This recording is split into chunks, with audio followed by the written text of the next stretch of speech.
Hello les petits Cardaxiens, j'espère que vous allez bien. En tout cas, moi ça va super bien. Comme vous l'avez vu dans le titre de la vidéo, Charles Liébert est-il coupable d'avoir créé le coronavirus?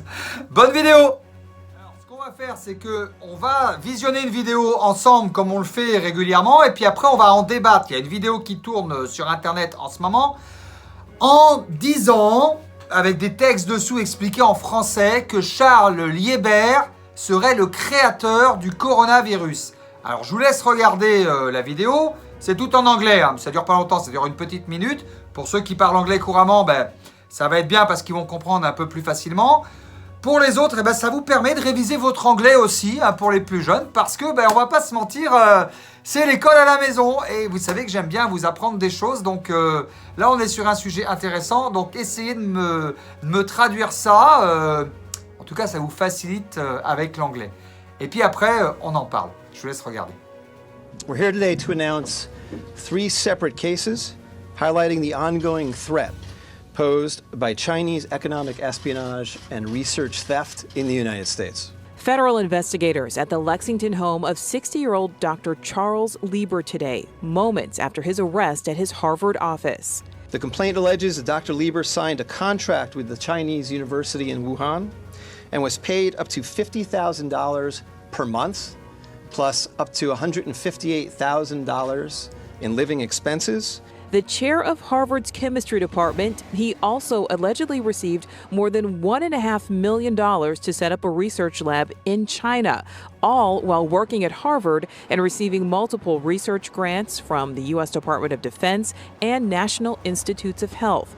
Also charged today, 2 Chinese nationals, 29-year-old Yang Qingyi, who worked as a scientific researcher at Boston University, who failed to mention on her visa application that she is also a lieutenant with the People's Liberation Army. 30-year-old Zhaozong Zhang worked on cancer research at Beth Israel Deaconess Medical Center. For trying to smuggle vials of biological material out of the United States to China and lying about it to federal investigators. Now, Lieber is due back in court Thursday. He's currently behind bars. He could face up to 5 years in prison if convicted.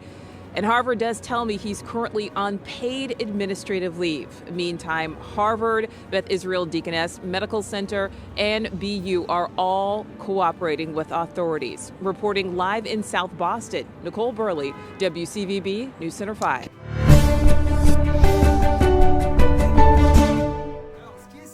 C'est que les États-Unis avaient délocalisé une partie de leur programme de développement d'armes biologiques en Chine. Ça, c'est quelque chose d'avéré. Et les Chinois payaient des professeurs comme le professeur Charles Liébert des certaines sommes d'argent, voire des sommes assez grosses pour réaliser ces recherches.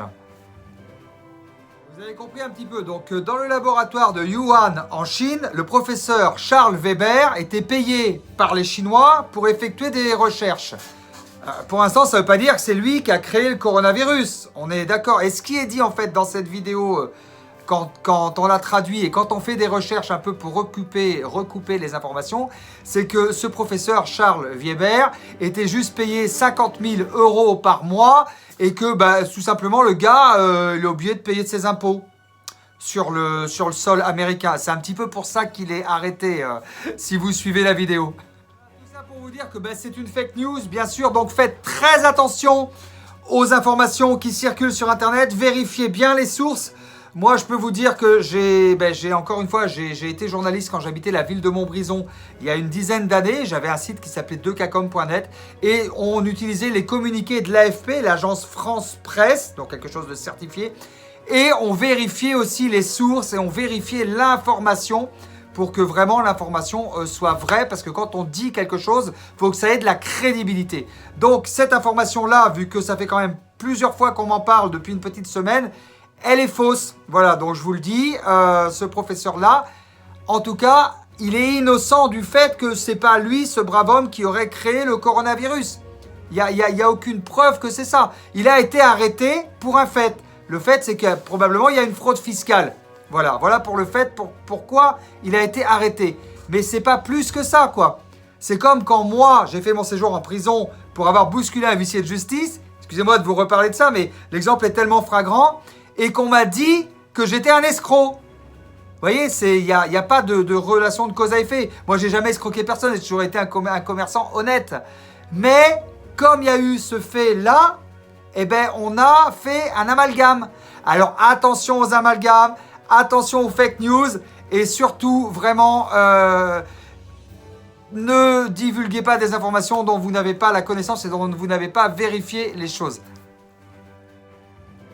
Vous savez maintenant que Charles Lieber de l'université de Harvard n'a pas créé le coronavirus, il a juste été arrêté pour faute fiscale, voilà, tout simplement. On arrive à la fin de cette vidéo, n'hésitez pas à me mettre un maximum de commentaires, ça fait toujours super plaisir, un maximum de likes, à vous abonner à la chaîne de Carlaxy et à activer la petite cloche de notification, ce qui permet d'avoir à peu près une vidéo par jour, voire 2 vidéos par jour, et en cette période de confinement, eh ben c'est toujours sympa d'avoir de l'information, de la distraction, et puis ça passe le temps, hein, parce qu'il y a des gens qui cherchent à tuer le temps, quoi. On va tuer le temps, ouais. Je vous embrasse très très très fort, je vous aime fort les petits Carlaxiens. Ciao ciao. Je vous aime fort.